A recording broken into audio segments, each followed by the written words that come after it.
Benvenuti da BuySpares.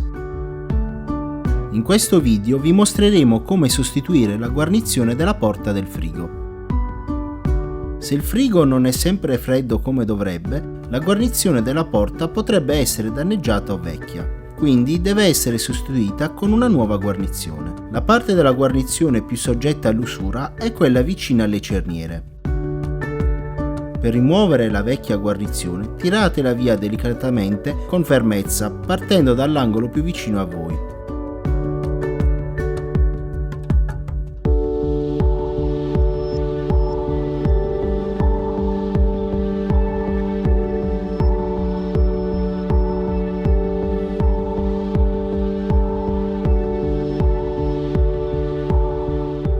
Prima di montare una nuova guarnizione è consigliabile pulire ed asciugare la porta del frigorifero.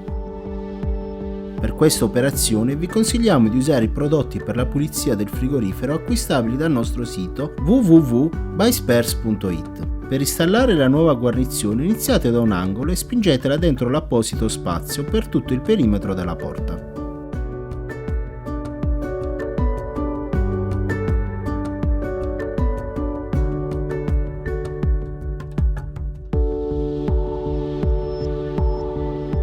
Se la guarnizione risulta essere compressa una volta scartata, è possibile espanderla nuovamente riscaldandola con un phon per un minuto tenendolo a 20 cm di distanza.